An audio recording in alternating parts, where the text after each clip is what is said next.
ঈশ্বরের ইচ্ছেতেই তুমি কুসুমের সঙ্গে পুজোটা করতে বাধ্য হলে। আজ মহাদেব স্বয়ং কুসুমের হাত ধরে আমাদের বাড়িতে এসেছে। তাকে অবহেলা করে বাড়ির বাইরের মন্দিরে যাওয়াটা ঠিক হবে না ইন্দ্রাণী।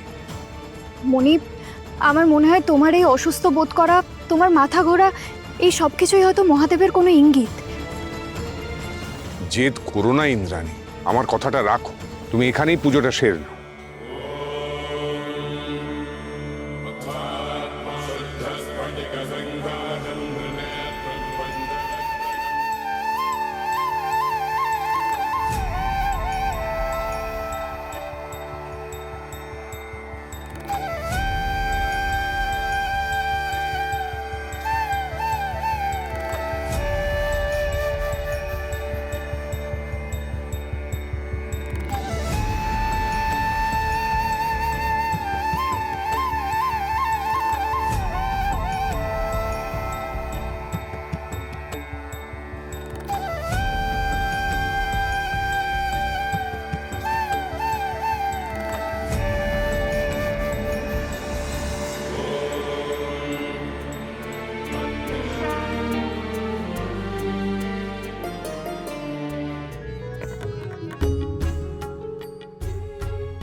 কি ব্যাপার মীনাক্ষী, তুমি শিবের মাথায় জল ঢালবে না?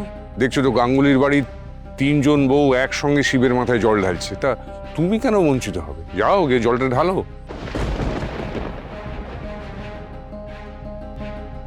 এই মেয়ে, সরো না।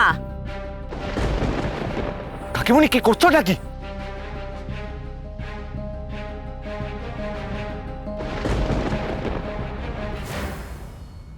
ইন্দ্রাণী, ঈশ্বরের ইচ্ছেতেই তুমি কুসুমের সঙ্গে পুজোটা করতে বাধ্য হলে। ওর সঙ্গে দাঁড়িয়ে ওর হাত ধরে মহাদেবের মাথায় জল ঢাললে। তোমার পুত্র আর পুত্রবধূর সঙ্গে শ্রাবণ মাসের শেষ সোমবারটা তুমি পালন করলে।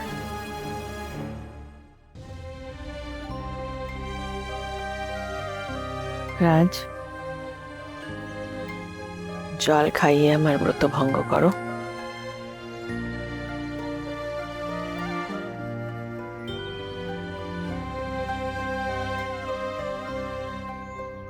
ঈশান,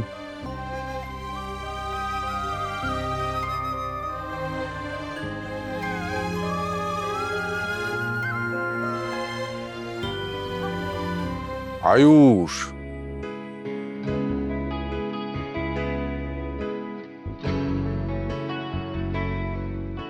কুসুম,